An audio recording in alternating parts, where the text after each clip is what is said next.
Hello, this is Joe from Nerd in Korea. We are doing our third budget deck tech here. We're looking at Eriette the Beguiler. This is one that I covered in my list of budget commanders that I think are interesting. And I wanted to build it right away. As soon as I started looking at options, I was like, oh, I think it was number 3 on my list. And now I wish it was number 1. But anyway, all right. So she is a 4/4. She costs 1 Esper. So again, Esper is white, blue, black, which is her color identity, of course. And she has lifelink. Lifelink is always nice, you know, keeps you going, at least. Whenever an aura you control becomes attached to a non-land permanent an opponent controls with mana value less than or equal to that aura's mana value, gain control of that permanent as long as the aura is attached to it. Okay. Oh boy. Yeah. So this deck is all about just like using auras to steal everyone's stuff, which I think is amazing. I love that mechanic, and it's very Esper. Okay, Esper is all about control and manipulation, and this is just like the most Esper commander I've ever seen, I think. Anywho, that is 29 cents or 23 cents, but anyway, the CMC is what I meant to say. The CMC. Remember, you want to have an equal CMC or higher, right? If it's a lower cost creature or permanent, again, permanent, non-land permanent. Anyway, all right, I actually talk about that in a second. Deck price is right now, if you go for the TCG player value, it is $46.58, so it's under $50 by a reasonable amount. I am putting the link in the description of this video, so you can find the link and order the whole deck. And that does include lands and everything, so you could maybe cut out the lands and make it a little bit cheaper if you want. But anyway, the design objectives was to make a deck focus on stealing as many potential permanents as possible. Part 1. Eriette the Beguiler, about the commander, okay? So we already kind of introduced her, but here we, this is an aura deck matters. This is all about auras, right? So if I actually don't have an enchantment matters deck, I have an artifact matters with Saheeli the Gifted. I might actually order this one, because this looks like a lot of fun. Anywho, all about stealing other players' stuff, right? That's what she wants to do, and that's how you get the advantage and you get the win. Uses a variety of effects to get enchantments and retrieving them from the graveyard. This does have a lot of graveyard recursion in it, so yeah, something that you can take big advantage of. Okay, high synergy cards. First of all, Arden, Intrepid Archaeologist.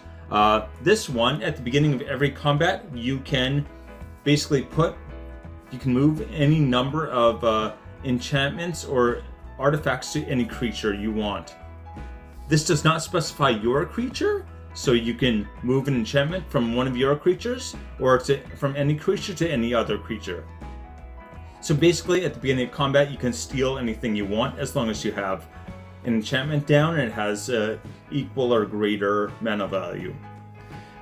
Very, very insanely useful with this commander. You can always just tilt whatever is going on in your favor. You know, if you want to take out their blocker, you just steal it. Done. Right? Then you can just march in and smash them. Anyway, the limitation there is that it's only once per turn, right? And only one creature can be the target, or one permanent can be the target. I keep saying creature when I mean permanent. That's a very important one as well, right? As long as if it's an artifact, an enchantment, whatever it is, you can steal that as long as you have an enchantment on the board that does that. There are quite a few in this deck as well. Okay, and Hateful Eidolon, whatever. Okay. Whenever an enchanted creature dies, draw a card for each aura you control that's attached to it. Okay, one of the win cons in this deck, well, maybe I want to say finisher, not win con, is that you load up the enchantments into your graveyard. The enchantments are going to end up in your graveyard, right? This is going to make really good use of them, and drawing cards whenever they go to the graveyard, that is one very big use, and then you're going to use later. You're going to pull them back out of the graveyard and use that as like your ability to win. Okay. Again, you draw a card for each enchantment that was attached to a creature, right? Each enchantment you controlled that was attached to the creature, I should say. But anyway, so it'll add up fast. Aura Graft, okay, and my eye is itchy now, good. Aura Graft, this is just bonkers card in this. Gain control of target aura, so you're stealing an aura, first of all. Amazing, amazing. And then you move it to another permanent that it could enchant. So you're going to steal that aura and then move it to another permanent, and because you control the aura, you're going to take the permanent as well. So you're stealing 2 things for 2 mana. Yay. Anyway, and this allows you to react to permanents as they are being cast. That's one really big thing.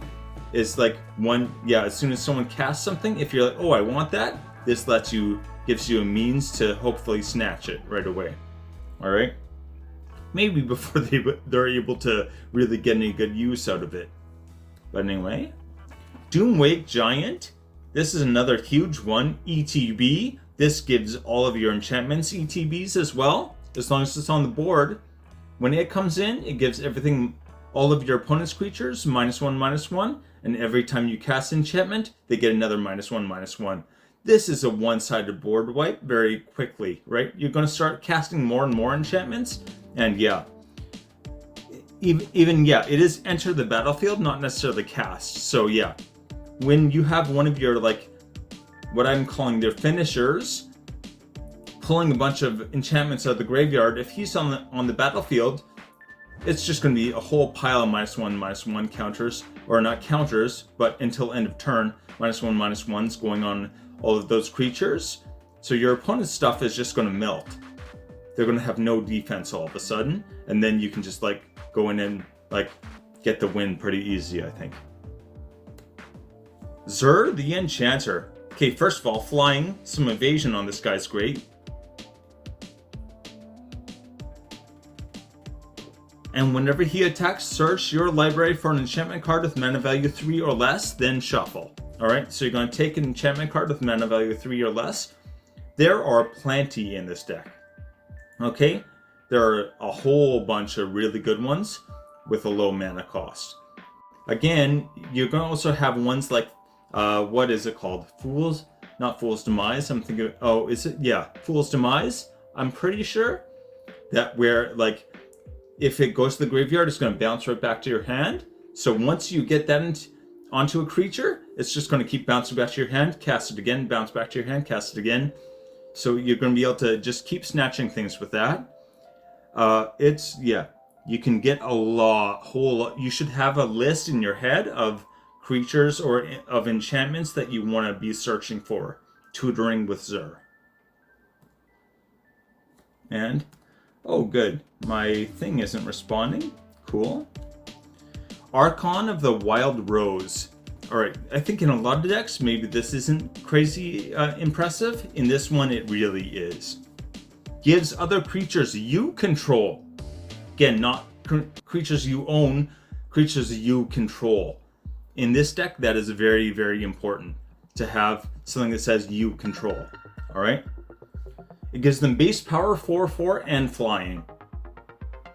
So if you even steal a 1/1, you're making it a 4/4 and giving it flying. We do have an enchantment in this deck that basically you can get. It is 1 mana to cast, and then you're going to be giving it first of all first strike and +1/+1 for each enchantment you control. It is an enchantment, so there's +1/+1 right there. Probably many more, and then you're going to be making it a 4/4 with flying, first strike, and all the bonuses. Very quickly, that turns someone else's 1/1 creature into a major threat for you, right? Heliod, the Radiant Dawn. So this side is not what we're in it for, but when it enters the battlefield, you can return target enchantment card that isn't a god from your graveyard to your hand. Again, some graveyard recursion is nice, but that's not why we have it. All right, we have it for once it flips. All right, 3 and a blue for Phyrexia mana. That just means you can pay 2 life instead of paying the blue, which is always nice. Having options. And when he flips, you may cast spells as though they had flash. Okay, first of all, and reduce all spell costs by 1. All spells. Not just your enchantments, your sorceries, your whatever it may be. Everything. The cost is reduced by 1. So this, I think, the main downside of this guy is that he is going to be pretty expensive to cast, right? So cast and transform, but he will make up for it very quickly, all right? If you can keep him on the board very quickly, you're going to, even just having flash enchantments, right? Stealing whatever you want at instant speed or with flash is just crazy. Part 2, deck objectives, okay? How to win. This is Esper control, so it is much more reactive. This is much more about like most of the videos, or the 2 I've done so far, I have real set out plans where it's like, do this, do this, do this, win, right? Kind of very clear set out plan. This doesn't really have as much of that because Esper control is all about responding, right? It's reactive. They do something and you counter it usually, or like take it for your own. This is not really a set plan. This is like, you know, kind of doing the Carl Weathers soup thing. Yeah. Got yourself a soup. Anyway. stew. Yeah. Anyway, get the enchantments in hand. Take threats from your opponents, right? Whenever your opponent plays a win con or a threat of some kind, you want to steal it, basically, is your plan, is to not give them the out. And then use a finisher, okay? This deck has a few finishers that you can use. Use one of them, take an opponent out. Is basically the plan right there. So, enchantments in hand. Get the enchantments in hand, first of all. This deck is heavy on card draw. I do not even have close to all of the card draw listed. That would be like an hour-long video just talking about all the different card draw. Not going to do that. And tutor enchantments out. We got lots of tutors here too. I love me some tutors, that's for sure. I'm tutors, not the you know, religious people, but anyway. Okay. Card draw sub-theme. Alright, we've got Sage's Reverie. This will let you draw a card for every aura you have on the battlefield. It also gives a creature +1/+1 for every aura, so it's extra damage and card draw. We've got Core Spirit Dancer. Every time you play an aura, you're going to be able to draw a card. She'll also get +2/+2 if that aura is on her. And Righteous Authority. Whatever you put this on, first of all, you're going to gain control of it, right? If it's a creature, you take control of it. And then, yeah. It gets +1/+1 for each card in your hand. We actually have another card similar to this in the deck. And you get to draw an extra card at the beginning of every upkeep. So it's a lot. You really get a lot of value out of that. And it does have that, yeah. At the beginning of the draw step, the Enchanted Creatures Controller. Right? Controller. That's a very important word, controller. Again. That player draws an additional card, alright? So you're drawing 2 cards instead of 1 at the beginning of every turn. Really, really adds up. Once again, and many more. I'm not going through everything. Tutors. Okay, we got plenty of tutors here. Zerda the Enchanter. Whenever he attacks, again, I showed him before. Whenever he attacks, he's going to be searching the deck, so giving him some kind of evasion. He does have flying already, so hopefully that's good. But yeah, making sure he can keep attacking without getting blocked and killed is very important. Then open the armory. Search your library for an aura or equipment card, reveal it, put it into your hand.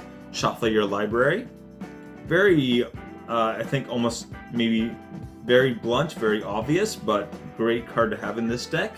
And Light Claws, Emperor's Voice. This one we're going to talk about later. Basically, whenever you cast enchantments, you're going to be able to search your... Oh, wait.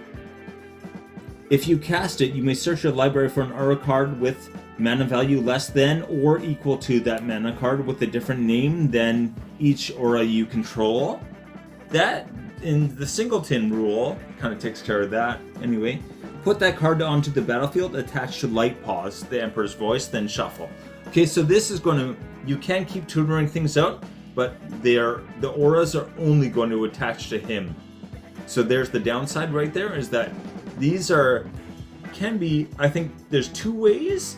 First of all, if he gets a whole bunch of them and he becomes a threat, someone's going to kill him, and then you get them into your graveyard, and you have a couple different things that lets you take a whole mass of them out at once and just throw them at somebody. So that's actually kind of a win con. So you're kind of setting yourself up for a win con if they decide to like kill him, and if they don't, then you've just got a really scary creature with a bunch of enchantments to keep, smashing them with. Anyway, all right. And we do have a second strategy with him, but I'm going to talk about that later. I'm talking really fast, I know, sorry. Finishers, use these to finish opponents off, and none of these are really win cons. I don't want to use the term win con with these, because yeah, it's not exactly true, but they will do the job, right? They will win. But yeah, it is combat. It's not like some sneaky secondary thing that you usually expect from a win con. Anyway, Bruna, Light of Alabaster. This is a big one. Flying and Vigilance. Whenever she attacks or blocks, you may attach any number of auras on the battlefield and from the graveyard to her. Alright, so if she even blocks, you can take all of the auras that could attach to her from your graveyard and boom, put them on her, and she becomes this just monster, right? She's a Flying Vigilance 5/5 already, so it doesn't take much to turn her into a really scary threat. The second one here is Resurgent Belief. Alright, the downside on this one is that it's a spend 2, so it's going to be sitting there. It is a clock. The other players are going to know that's going to happen, right? Return all enchantment cards from your graveyard to the battlefield. So you just take all of your enchantments, throw them back straight into the battlefield. You can attach them to whatever you want and steal whatever you want. Alright, ideally you just use this to it's you and one other player left, and you use this to just take everything he has and then just kill, right? Kill him or her, I should say. Kill them. Anyway. And finally, Corrupted Conscience. I don't like overusing Infect, but we're going to use Infect one more time. The last deck had a whole bunch of Infect. I'm not saying you should use Infect all the time, but yeah, here it is quite nice, especially with a 5 mana cost, finding something that even if it's, a creature your opponent has that has 5 damage and double strike. If they have that, there you go, that's a one-hit kill, right? If you can get it through, the other player's just dead. Automatically lose the game. Scary, scary stuff. Or put it on your own creature that has Nerd Rage active, and boom, you win. Yeah. Part 3, Combos and Tactics. Okay, this is where it actually gets interesting. When I started working on this deck on Tuesday, which is 4 days ago, and at first I was kind of it's okay, I like it, but it's not great. And then I started really digging into all the combos and tactics, and I was making little improvements and stuff, and wow, yeah, this got really out of hand. Maybe out of hand is the wrong. It's impressive. I outdid myself, I think. Oh, right. Hit like and subscribe, please. It's much appreciated. I'm going to keep making these videos. So if you like the deck techs, let me know. And also, do you have a request for a budget commander? I'd love to hear it. Please let me know. Okay, mana combo right here. This is actually something that I got an idea. I didn't realize that Sun Titan could do this originally, because I always think non-land permanent when I read permanent. I gotta read the card. That's the tricky bit. But anyway, EDH on a budget. They had a whole series on white card ramp. I definitely recommend watching that. Even just like the kind of tactics he uses behind it are very informative. Like, it's really well thought out and very well done. Very carefully thought out tactics. So yeah. Anyway, here's one of them, Sun Titan. Maybe a lot of people are gonna be like, oh, of course this combo, but yeah, whenever he attacks or enters the battlefield, you can, essentially keep taking Obscura Storefront out of the graveyard, put it on the battlefield, it automatically sacrifices itself, goes back to the graveyard, you gain 1 life, and you search for 1 land of any of your basic land types. And that dog is barking in the hallway again.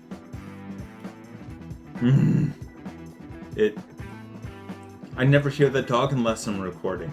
That's the fun part.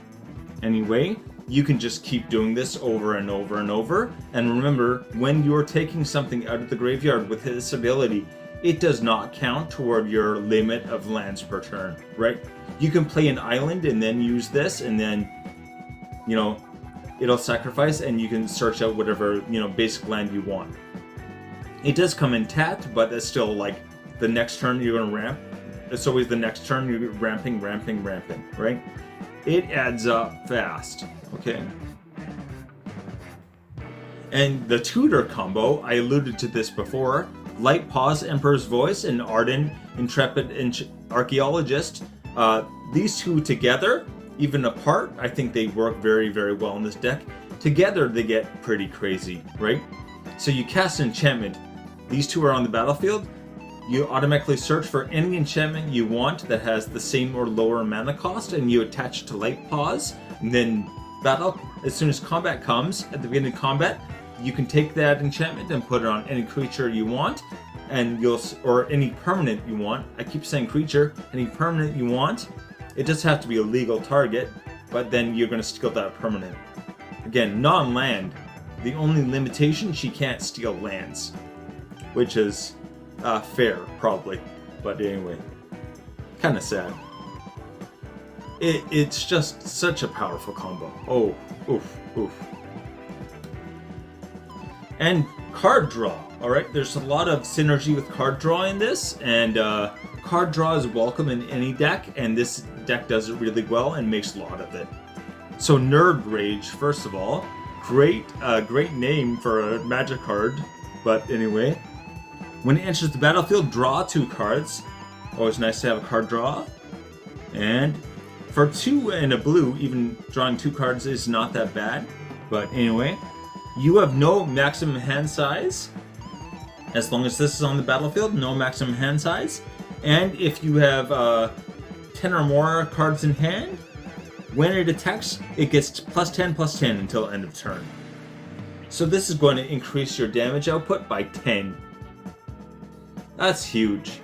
Again, if you've got that on, say, Bruna, when you use her to attack and pull everything out of the graveyard, if you've got 10 cards in hand, which really is not hard in this deck, you're going to make her +10/+10. She's a 5/5, right? 15/15, right there. And Righteous Authority. Enchanted creature gets +1/+1 for each card in your hand. Again, if you have, it's +10/+10 if you have 10 cards also. But yeah, even if you've got less cards, you still get a bonus from this.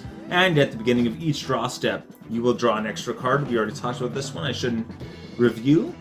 And Flight of Fancy. Similar to Nerd Rage, but yeah, when you play it, you draw 2 cards and it gives a creature flying. This would not be worth having, really, if you weren't stealing the creature as well. The card draw and stealing the creature is what you really want from this. Adding the flying is nice, a nice little bonus.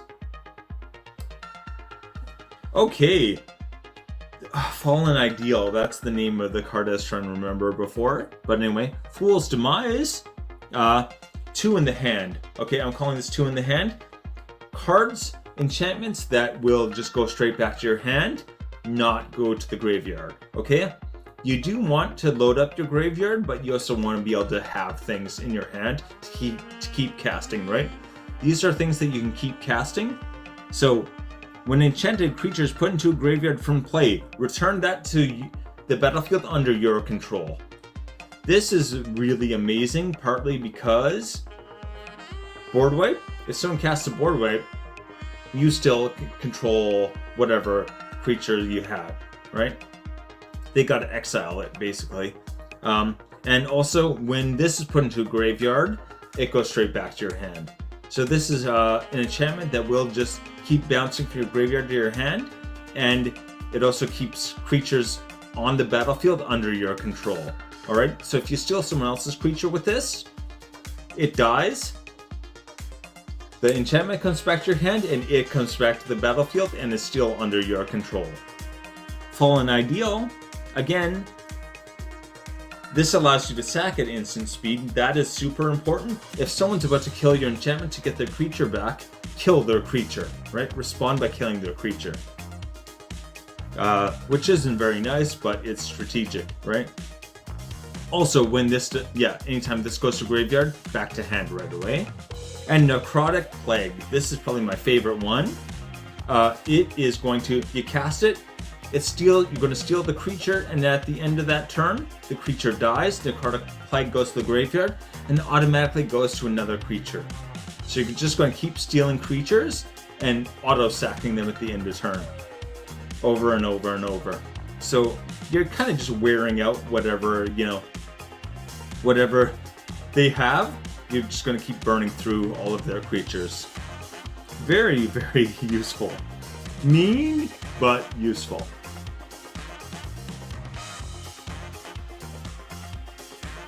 Octopus Umbra. So yeah, again, this has totem armor. Okay, I want to talk a little bit about totem armor. This is something you want to cast on your own creature, not an opponent's creature, okay? Minions return. Once again, you got that, it dies. If they kill the creature to try and get it back or get into the graveyard so you don't control it anymore, it just goes straight back into play. Fool's Demise, once again, creature straight back into play under your control. Okay, but these two are much better than Totem Armor. Totem Armor is not ideal. Totem Armor kills the enchantment to save the creature, but if they do that, their creature is alive and back under their control because the enchantment's gone. Okay, so Totem Armor, still useful, but remember, cast it on your own stuff. Don't cast it on their stuff. That's the important thing right there. Cost reducers, we've got tons of top cost reducers. Killing an Ink Duelist. Also, we already talked about Killiad of the Warped Eclipse. That will -1 cost to all your spells.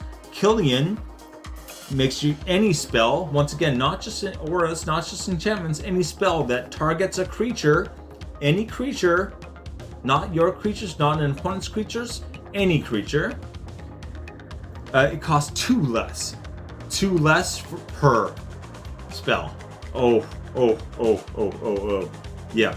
Remember, you're stealing stuff with enchantments, so you cast an aura that has a casting cost of 5, and you can steal something with a casting cost of 5, but it only costs you 3 to cast that. It's like casting cost value, it becomes like 10, and it costs you 3. It's so horrible. But anyway. Danitha, Capuchin Paragon, I had to practice saying that like a bunch of times. She has First Strike, Vigilance, and Lifelink, so a whole bunch of great things. And she reduces cost of things, aura and equipment spells by 1, and then Transcendent Envoy, aura spells reduced by 1 cost as well. Again, he is a flyer, so that's kind of nice. Danitha is much better though, in general. Killian though, I actually drew him, I believe he's from Strixhaven, yeah? Okay, yeah. I drew him in Strixhaven, and I was like, I gotta read cards. I really gotta read cards better. And think about, like, why is this good? Because that's crazy. Any targeted effect.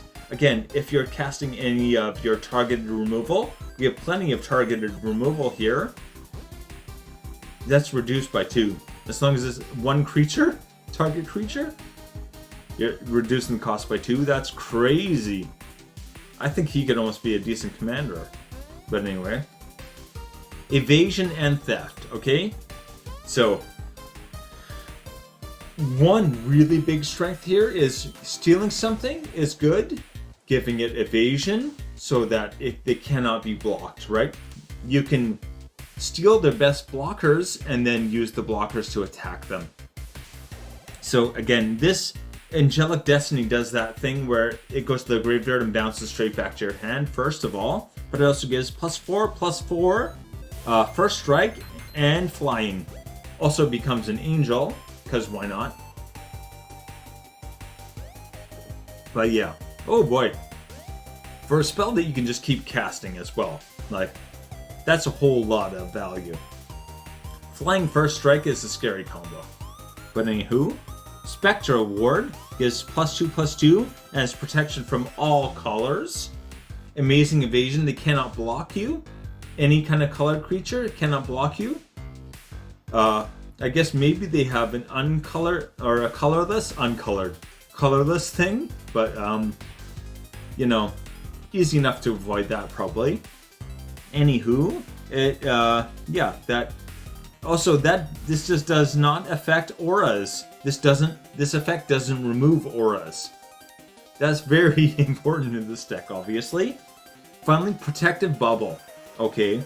Enchanted creature is unblockable and has Shroud. Whew. Yeah. You might want to use this on your commander, though, is my only thought. I'm going to get to that in a second. Keep yourself alive, okay? Again, by yourself, I mean your commander, but also yourself. Anyway, Timely Ward. If you cast Timely Ward as though... You may cast it as though it had flash if it targets your commander. So again, you can use this at instant speed with flash if you're targeting your commander. Very useful little trick. And it gives it indestructible. Okay, and Hindering Light you can use to protect a target creature from an effect. Again, probably your commander. Counter target spell that targets you or a permanent you control. Draw a card. Save this to protect your commander, I think, is probably the #1 thing I would do. And counter spell. Good old counter spell. Nothing beats it, right? Anywho, Timely Ward and Protective Bubble. The ideal combination on your commander to keep it alive. It's just Shroud and Indestructible. Mass Exile can still kill it, I guess, remove. And then it just goes back to the battlefield. Or it goes back to the command zone, not the battlefield. And you can cast it again, right? So, I guess, like, it really limits the number of things that can take your commander out at that point if you have these two things on it. And remember, they're going to go to the graveyard, and once they're in the graveyard, you've got plenty of ways to get them back out onto the battlefield, so it's not the end of that. Anywho, this has been Eriette the Beguiler. I think this is my favorite one I've built so far. If you have any feedback, please let me know. Again, it is under $50, and please check the description for the full deck list, okay? Take it easy.